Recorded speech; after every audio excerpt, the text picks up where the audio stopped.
Olá, turminha do sexto ano. Na nossa aula de hoje, nós iremos aprender um pouquinho mais sobre a Grécia Antiga. O que a gente conhece hoje como Grécia Antiga era uma região com vários povos diferentes, cada um com cultura e costumes próprios. Para começo de história, vamos ver como estes povos chegaram lá. Então, teve duas migrações que foram fundamentais para a formação da civilização grega. A gente chama elas de diásporas. A primeira diáspora aconteceu quando os dórios, um povo nômade invasor, conquistou e expulsou a maior parte dos povos que viviam na Hélade. A civilização foi destruída, saqueada e desorganizada. Os aqueus, jônios e eólios tiveram que se render ou então fugir. Todo o modo de vida deles tinha sido destruído. Por que é importante sabermos isso? Em primeiro lugar, porque os povos da Grécia Antiga se espalharam dessa regiãozinha para tudo isso aqui. E em segundo lugar, porque foi desta mistura de culturas que mais tarde surgiram as polis. A segunda diáspora ocorreu por causa dessa invasão. As melhores terras foram divididas em gênos, que eram basicamente comunidades agrícolas, coletivas e familiares. Coletiva? Então os comunistas já existiam desde a Grécia Antiga? Não. O comunismo foi inventado milênios depois. Tentar comparar com o que está rolando agora não faz sentido nenhum. Além disso, os gênos sempre tinham um patriarca, um líder, uma figura central que administrava as terras. Isso acabou criando uma sociedade onde as famílias importantes tinham as melhores terras e participavam das decisões políticas. Aí, quando a população cresceu demais, começou a faltar comida para quem não era da elite. A galera começou a tentar arrumar suas próprias terras e foi espalhando a população mais ainda. Essa foi a segunda diáspora. Com a ocupação de novos territórios, não faltaria mais terras. O pior é que vai. Os gênos cresceram, se uniram em comunidades maiores para se proteger. E logo toda a terra estava dividida em tribos, onde a maioria dos proprietários de terra eram parentes e o resto da galera ainda tinha que ficar trabalhando nessas terras para ter o que comer. Foi assim. A sociedade se dividiu em três grandes grupos: aqueles que tinham terra própria e eram livres, aqueles que eram livres, mas não tinham terra própria, e aqueles que perderam a própria liberdade contraindo dívidas. Os latifundiários continuaram escravizando o proletariado sem dó, até que todos eles se uniram, fizeram a Revolução Democrática e partiu filosofia. Só que não. As tribos se desenvolveram em cidades autônomas. Os proprietários de terra criaram lugares para discutir as questões administrativas e se reunir socialmente.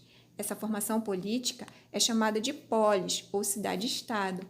Por causa do próprio relevo montanhoso que separa as polis, foi natural que elas se desenvolvessem meio que sem contato comercial e cultural. Desse jeito, cada poli acabou sendo muito diferente e independente das outras. Se eram povos diferentes, as cidades eram diferentes, a cultura era diferente, o governo era diferente. Por que é que tudo era Grécia Antiga, então? Porque a mistura da cultura entre os povos nativos da época e os povos invasores chegaram a afetar todo mundo.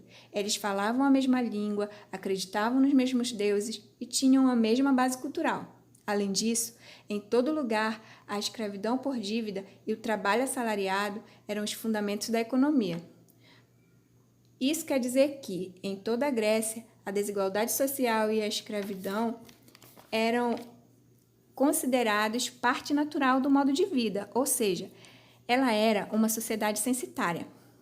Primeiro você precisa entender que existiam dois principais modelos de polis, um ateniense e um espartano. Claro que na prática cada polis seguia o seu próprio costume, mas esses dois modelos eram principais que serviram como exemplo. Esparta é a comunidade grega tradicional, fundada pelos dórios, em uma região com excelentes terras. Ela praticamente não foi afetada pelas diásporas. Então, isso a tornou muito mais oligárquica e conservadora em alguns aspectos. Os dórios tinham uma tradição militar muito forte. Por isso, em Esparta, quem tinha direitos políticos eram os soldados cidadãos, chamados de hoplitas. E só quem podia ser hoplita eram os esparciatas, que eram os latifundiários. Abaixo deles tinham os periecos, que eram basicamente os conquistados, que se submeteram aos dórios durante a invasão. Eles eram livres, mas não tinham terras, nunca seriam hoplitas. Os escravos não eram propriedade pessoal das elites. Eles eram chamados de ilotas e pertenciam à cidade de Esparta. Os espartiatas utilizavam a mão de obra deles conforme precisavam. Apesar de Esparta ter 2 reis, um militar e um religioso, no fundo, funcionava mais ou menos como uma oligarquia hereditária. Todo hoplita podia participar da Ápila, que era uma assembleia de menor importância. Agora só os mais velhos podiam se candidatar a Gerúsia, que era um conselho de 28 anciões que faziam as leis, e além disso tinha a Éfora, que era basicamente 5 hoplitas que exerciam os poderes executivos e judiciário. Muitas vezes esses caras eram mais poderosos que os próprios reis. Esparta nunca passou por grandes mudanças, justamente por causa disso. A sociedade inteira era voltada para criar guerreiros que defendessem-a contra ameaças tanto de fora quanto de dentro. Para cada esparciata, tinha mais ou menos 8 ilotas. Um dos objetivos do treinamento militar era manter uma elite capaz de se defender dos escravos. Em Atenas, a estrutura social era bem mais complexa. Tinham os latifundiários, que mandavam em todo o mundo, os homens sem terras, que eram livres, e escravo, que não acabava mais. Só que Atenas era uma cidade próximo do litoral, que tinha bastante comércio, e foi dessa forma que surgiram os demiurgos, que eram comerciantes ricos, e os georgiões, que eram os pequenos proprietários. Enquanto Esparta não tinha nenhuma forma de ascensão social e era totalmente pensada para manter a elite dominante segura, Atenas oferecia muito mais oportunidades para quem não tinha nascido rico. Surgiu então a democracia.